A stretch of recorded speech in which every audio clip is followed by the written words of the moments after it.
Making and cutting Misty Tabletop Mountain.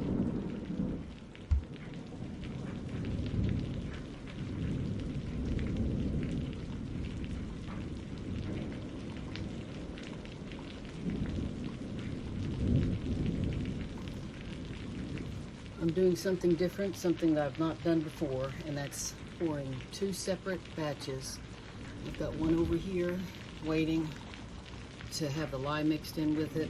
So I'm going to mix this batch up first. I'm going to pour it in here, let it sit for anywhere from 15 minutes to possibly 30 minutes to let it set up so I can sculpture it a little bit. And then I'll mix up the other and pour it on top and hope that it's set up enough that it doesn't break through. So, first time for everything. What I'm using is ocean mist. Dehydrated dairy products in there, plus my sodium lactate, and my color and my fragrance.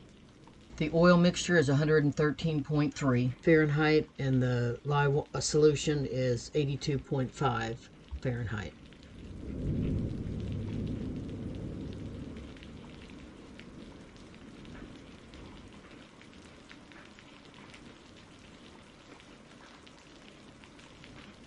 I'm not stick blending because I want to see how long it takes for the mixture to reach thin trace and then medium trace, just using the whisk. I've got some clay in here as well, plus the color is called coffee. When I lift the whisk up, I'm just checking for trace.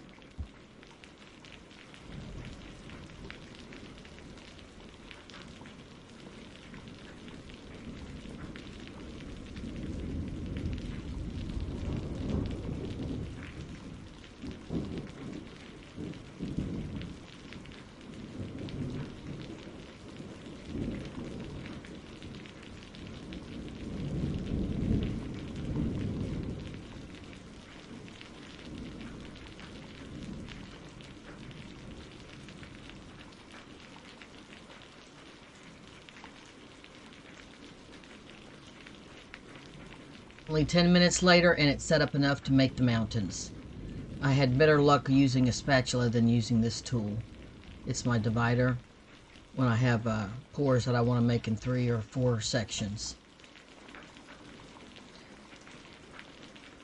I was hoping I could make one big sweep on both sides and do it quickly, but this worked better using the spatula.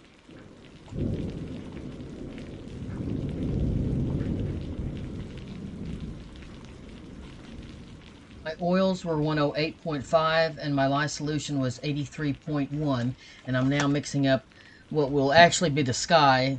Originally it was going to be a tectonic mountain under the sea, but with it being flat I renamed it Tabletop Mountain, and the colors of the now sky are bluish green, which is going to be water, and then a little bit of a cream color, which I didn't have any titanium dioxide to make white, but that's going to be the mist to go with the mist in the fragrance oil, the name. So it's Misty Mountain Tabletop, or Misty Tabletop Mountain. There we go, the new name. Had I known it was going to be a flat mountain, I would have used blue and cream instead of bluish green for the ocean, but just got to go with the flow and change things up as things don't work out the way you want them to work out each time you make soap. Had to do 2 pours, one after the other, and they said spray with alcohol, which will dissipate pretty quickly and leave a sticky residue to let the next layer adhere better, so that's what I did. Just texturing the top a little bit with the skewer, just to kind of blend in the color so they make little swirls. It's going to be faint because there's not much cream on the top, and then I spritz it with alcohol, and then I'll cover it up with the plastic, and then out of sight, I didn't do this in camera range, but I covered with towels to keep the heat in the soap mold. Been a little bit past 24 hours, and I'm going to unmold. It split a little bit on the top, leaked a little bit of the fragrance oil out because it got a little bit too hot. I not noticed because it's in fast speed, but as I remove the soap bars and show you, they're kind of glistening. That's the fragrance oil that had leaked out, so I'll put them back in the mold right against each other, and they'll finish incorporating the fragrance oil into the bars. I had to do this to a couple others because I'm opening them after a little after 24 hours, and I really should learn to wait a full day and a half because that'll help prevent that. Toward the end of the video, you're going to see that I have a little hole, air hole in one of my soaps that I haven't cut yet on this other little slab, and it's easily fixed with taking a little bit of the brown and just filling that little hole. And then when I plane it and get it all cleaned up, once they've cured, you don't even notice that there was a little pinhole in there.